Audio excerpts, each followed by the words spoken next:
Assalamualaikum warahmatullahi wabarakatuh. Salam sejahtera untuk kita semua. Puji syukur atas nikmat yang Tuhan limpahkan sehingga kita dapat berkumpul dalam keadaan sehat pada hari ini. Bapak dan Ibu yang saya hormati dan rekan-rekan sekalian, saya sangat senang dapat hadir di hadapan kalian semua. Selama 10 menit ke depan, saya akan menjelaskan kepada Bapak Ibu dan rekan-rekan sekalian mengenai pentingnya sex education bagi remaja. Nah, di sini ada pengertian pendidikan seks adalah suatu informasi mengenai persoalan seksualitas manusia yang jelas dan benar. Informasi itu meliputi proses terjadinya pembuahan, kehamilan sampai kelahiran, tingkah laku seksual, hubungan seksual, dan aspek-aspek kesehatan, kejiwaan, dan kemasyarakatan. Nah, pendidikan seks adalah suatu pengetahuan yang kita ajarkan mengenai segala sesuatu. Nah, yang berhubungan dengan jenis kelamin. Ini mencakup mulai dari pertumbuhan jenis kelamin laki-laki atau wanita. Bagaimana fungsi wanita dan pada laki-laki. Tentang bagaimana perkembangan alat kelamin itu pada wanita dan pada laki-laki. Tentang menstruasi, mimpi basah, dan sebagainya. Sampai kepada timbulnya birahi karena adanya perubahan pada hormon-hormon, termasuk nantinya masalah perkawinan, kehamilan, dan sebagainya. Selanjutnya itu ada beberapa hal pentingnya pendidikan seks bagi remaja. Yang pertama itu untuk mengetahui informasi seksual bagi remaja, di mana remaja saat ini apalagi pada generasi Z sekarang ini perlunya informasi mengenai seksual. Nah, yang kedua itu memiliki kesadaran akan pentingnya memahami masalah seksual, di mana para remaja ini memahami dan memiliki kesadaran bahwa sebenarnya sex education itu penting buat mereka gitu. Jadi mereka ingin mencari lebih tahu lagi, lebih banyak lagi untuk mengetahui pentingnya masalah seksualitas. Yang ketiga itu memiliki kesadaran akan fungsi-fungsi seksualnya, di mana laki-laki dan perempuan itu memiliki fungsi-fungsi seksual pada jenis kelaminnya, di mana laki-laki memiliki fungsi untuk apa dan perempuan dibentuk apa jika mereka disatukan.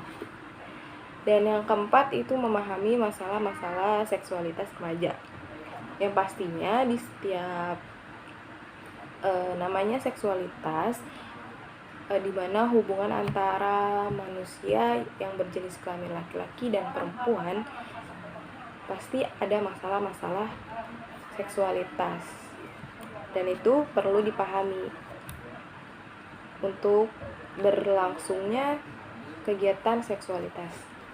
Dan yang terakhir itu memahami faktor-faktor yang menyebabkan timbulnya masalah-masalah seksualitas, dimana ada apa saja sih faktor-faktornya yang menyebabkan timbulnya permasalahan tersebut, agar pada saat nanti melakukan seksualitas tersebut masalahnya itu tidak dialami oleh para pelakunya. Selanjutnya fenomena yang berkaitan dengan masalah penyimpangan seksual remaja tercatat pada data UNFPA, data kependudukan PBB, yang menunjukkan setiap tahunnya 15 juta remaja berusia 15 sampai 19 tahun melahirkan dan 4,4 juta diantaranya memilih aborsi. Sebagian menjalani aborsi yang tidak aman. Selanjutnya, sementara remaja yang melahirkan pun masih beresiko Hasil penelitian menunjukkan melahirkan pada usia kurang dari 18 tahun beresiko kematian 2-5 kali lebih tinggi dari usia 20-29 tahun.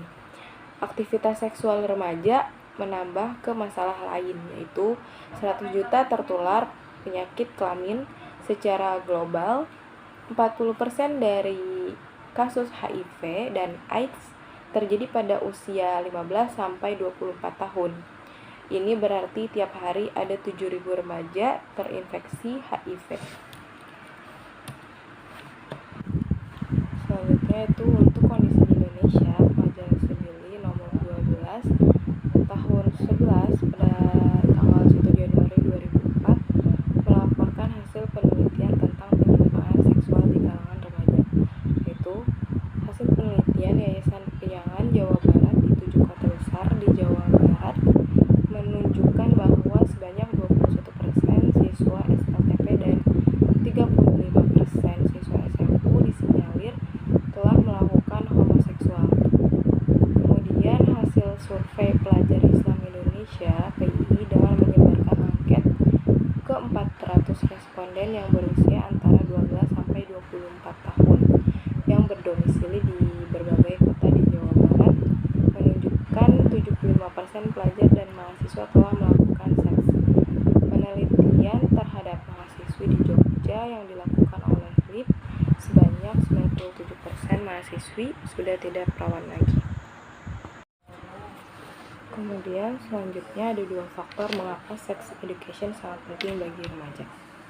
Faktor pertama adalah di mana anak-anak tumbuh menjadi remaja, mereka belum paham dengan sex education. Sebab orang tua masih menganggap bahwa membicarakan mengenai seks adalah hal yang tabu. Sehingga dari ketidakpahaman tersebut, para remaja merasa tidak bertanggung jawab dengan seks atau kesehatan anatomi reproduksinya. Faktor kedua yaitu dari ketidakpahaman remaja tentang seks dan kesehatan anatomi reproduksi mereka di lingkungan sosial masyarakat. Hal ini ditawarkan hanya sebatas komoditi, seperti media-media yang menyajikan hal-hal yang bersifat pornografi, antara lain VCD, majalah, internet, bahkan tayangan televisi pun saat ini sudah mengarah pada hal yang seperti itu. Demikian beberapa hal yang bisa saya sampaikan pada kesempatan hari ini. Saya mohon maaf yang sebesar-besarnya apabila ada tutur kata yang kurang berkenan bagi semuanya. Dengan ini presentasi hari ini saya tutup. Terima kasih atas kehadirannya. Wassalamualaikum warahmatullahi wabarakatuh.